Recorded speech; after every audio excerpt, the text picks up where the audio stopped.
China just released its first major policy document on Taiwan in 2 decades. The move comes the same day Beijing ended its live military drill around the island. So what are the key takeaways?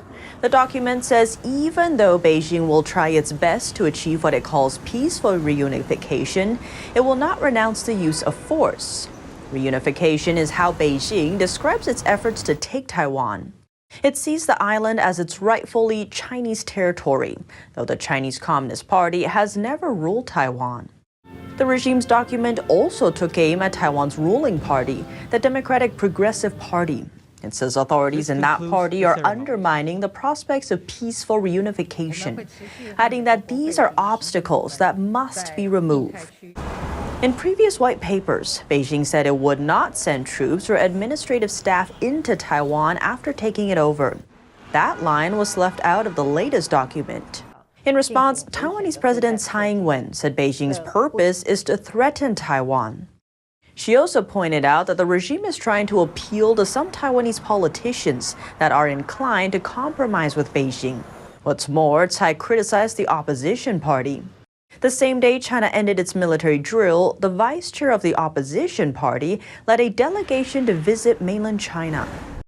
While the Chinese Communist Party virus, which causes COVID-19, is still putting some Chinese cities under lockdown, a new virus has been detected in the country. Chinese media reports say at least 35 people in 2 provinces in northern China have been infected. The new virus is called the Langya Hennepin virus. Patients sickened with it often come down with flu-like symptoms, including cough, fever, and weakness. A report on the infection cited both Chinese and Singaporean scientists. Their research on the outbreak was printed by the New England Journal of Medicine, one of the most renowned medical publications. It's been discovered that the virus can be transmitted from animals to humans, though no human-to-human transmission has been found so far. What's more, experts believe the infection is lethal, but no deaths have been reported. The fatality rate remains unknown. It's reportedly similar to the Nipah virus, which comes with a fatality rate as high as 40%.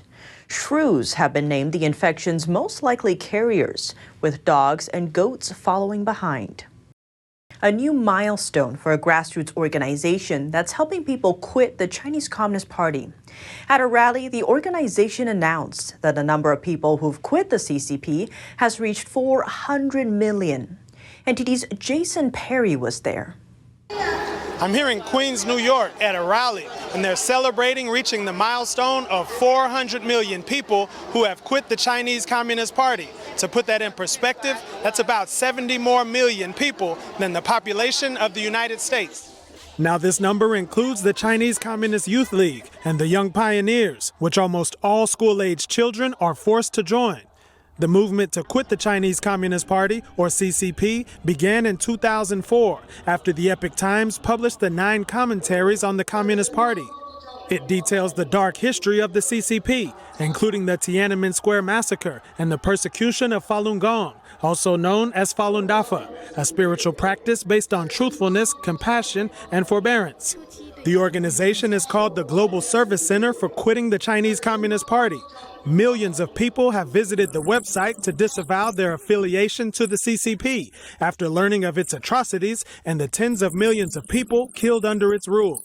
Elmer Yuen, an activist and political commentator, shared how his family was affected by the CCP. My mother is a Jehovah's Witness, and she went to a work camp, basically same as a working prison for 20 years. They say they'll let her go if she denied God. She refused. That's why she stayed for the whole term. A local official also shared her thoughts. People need freedom from being hurt, from just being controlled. I mean, everybody should live a good life. And having 400 million people behind you speaks for itself. The president of the organization explained that some people quit the party using pseudonyms for safety reasons, and that the organization has a large team of auditors working 24 hours per day to audit the names of people who quit the CCP. I hope more Chinese people will quit the CCP and a peaceful and free China will come up. Many people have made the distinction that the CCP is not China and that the Chinese people will be free after the communist regime falls. The United States is working with Japan to counter China's growing influence. That's according to comments from the U.S. ambassador to Japan. At the same time, Beijing is using its economic might to push for political change around the world. NTD's Chenny Wu has more. The U.S. diplomat to Japan says that economic cooperation between Washington and Tokyo is going strong, with one of its top priorities set as countering China. Japan and the United States were the #1 foreign direct investor in each other's countries. Not 1 year, but 2 years consistently. Now, this year's not done, but I think we're in a real strong position. That's all I'll say. Ambassador Japan Rahm Emanuel called Beijing a top player of economic coercion, adding if Beijing doesn't like what you say politically, they put the muscles on you economically. He gave Japan as an example. The country saw Chinese shipments of rare earth metals blocked over a territorial dispute, while South Korea suffered Chinese business boycotts while it installed a U.S. missile defense system. The idea that they could actually honestly say, we don't coerce, and then you have not one, not two, not three, many worldwide examples where they've used their economic market access to force a political change in a country. And I think everybody's woken up to that. Emanuel is pushing the U.S. to deepen economic cooperation with Japan to counter that economic coercion. Key collaboration areas include semiconductors, batteries, and energy. Japan says it'll provide as much as $700 million to help U.S. firms boost memory chip output at a Japanese plant. American firms like Western Digital Corp and partner Kioxia Holdings are set to benefit from the deal. Meanwhile, Japanese industrial conglomerate Panasonic picked Kansas as the site for a new battery plant. The deal came together after President Biden talked with Panasonic executives in Japan. Let's take a closer look at semiconductor cooperation. The United States and Japan plan to establish a new joint research center for next-generation semiconductors or microchips. That's amid the global shortage. Officials from the two longtime allies met Friday during an economic meeting in Washington. Chips are an essential component in nearly all electronics, from coffee machines to smartphones to fighter jets. The new R&D organization is meant to establish a secure source of them. Currently, Taiwan makes over 90% of the world's most advanced chips. But there's concern about supply stability as tensions rise between Taiwan and China.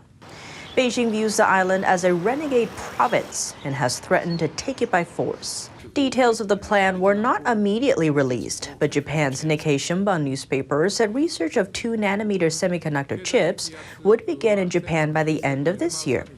It's said to include a prototype production line and should begin producing semiconductors by 2025.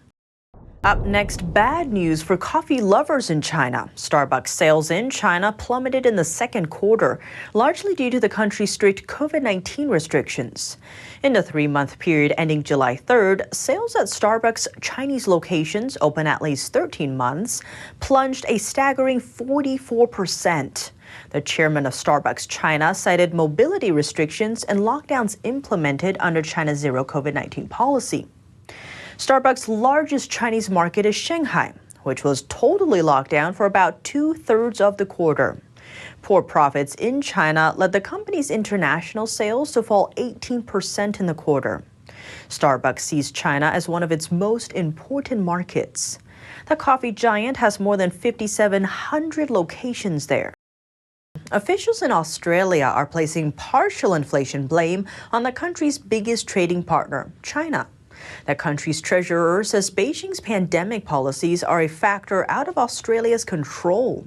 Here's more. An Australian official says China's COVID-19 policies are contributing to Australian inflation. Now, China is our biggest trading partner by a long way. What happens with China's domestic economy has a direct link to our national activity and income and prosperity. And China's strict COVID containment measures have had a substantial impact on their output and have made existing supply chain disruptions even more severe. On Thursday, Treasurer Jim Chalmers outlined Australia's deteriorating economic outlook in remarks to Parliament. He's warned that the country's inflation rate will peak at almost 8% by the end of the year. The current expectation is that it will get worse this year, moderate next year, and normalise the year after. We haven't reached the peak yet, but we can see it from here.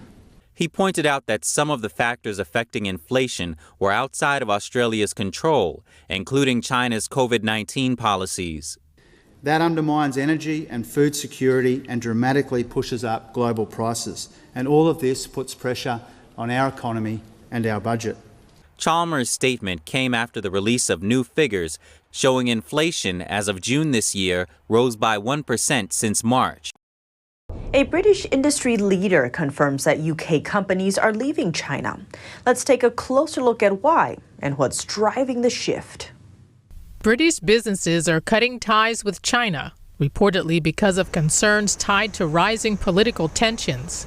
The head of the Confederation of British Industry, Tony Danker, said Saturday that every company he speaks to is rethinking their supply chains. That's because they anticipate that our politicians will inevitably accelerate towards a decoupled world from China.